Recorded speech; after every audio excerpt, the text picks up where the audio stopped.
So we have an important role, of course, in the peacekeeping force. And it's interesting to notice that Italian soldiers have been continuously present in Lebanon since 1978. So that's about 48 years. We are speaking about tens of thousands of soldiers that rotated. Of course, there's always been here with peacekeeping tasks at the demand of the Lebanese government. Because a fundamental interest of Italian foreign policy is the stability of the Mediterranean, as we are a country on the northern shore of the central Mediterranean, and we think that Lebanon is a key country for the stability of the eastern Mediterranean.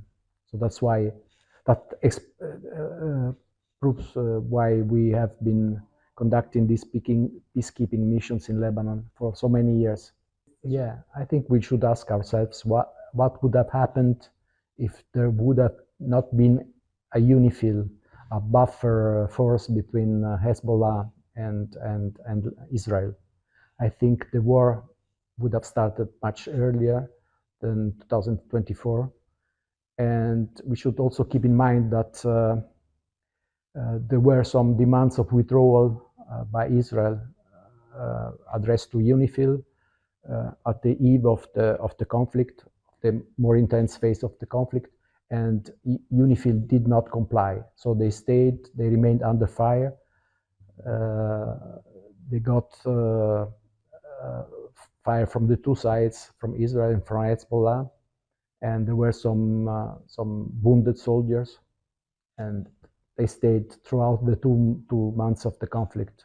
Well, as a matter of fact, yeah, the Italian Minister of Defense, in his meetings with the Minister of Defense of Lebanon and with the President Aoun, expressed the will of Italy to stay in Lebanon under another form in the future. If of course, if asked by the Lebanese authorities, and we would like to stay under a multilateral framework, possibly the United Nations, not UNIFIL, but a new force. And if that is not possible, there is the hypothesis of a European mission, either civilian or military or both.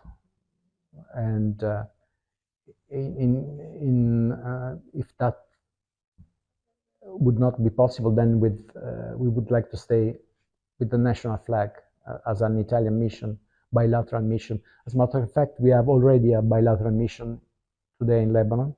It's called MIBIL, and it's a mission that supports the Lebanese armed forces with training and providing equipment.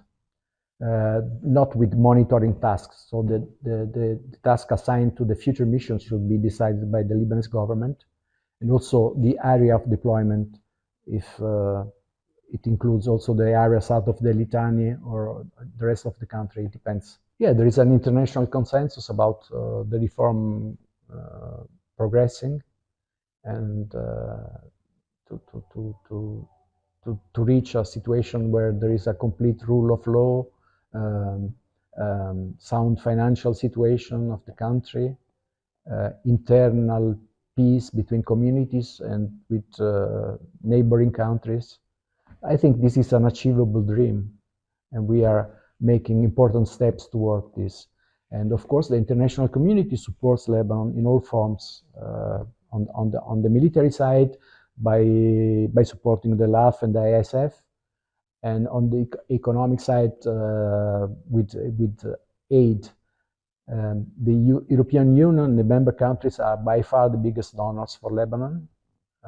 I don't know if this is a known fact, but we are by far the largest donor for Lebanon, more than Arab countries, the US and other international partners. So our help is concrete, because we are interested, as I said before, about the stability of Lebanon, because the stability of Lebanon is essential for the stability of the whole region of the Mediterranean. As a Mediterranean country, we cannot think otherwise. Yeah, once you have a staff agreement with the IMF, then the other members of the international communities are more like to give credits, loans on very favorable conditions to Lebanon. Of course, loans are needed for the reconstruction of the countries. Look, the situation nowadays can also have a peaceful issue. I mean, if Iran gets into negotiations with the US, and we know that one of the conditions that the US wishes to impose to Iran is to cease the support for proxies.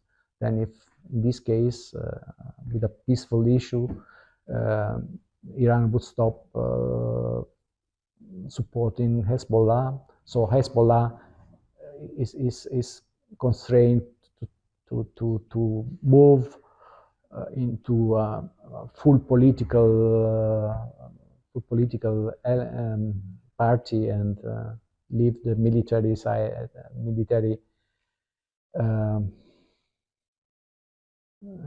military part aside and disarm completely, and this would be an ideal issue of the regional tensions that are occurring nowadays.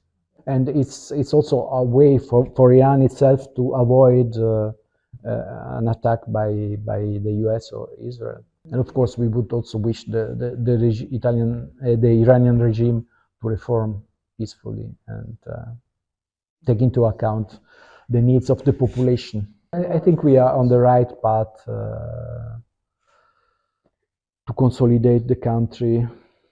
We are finally working institutions,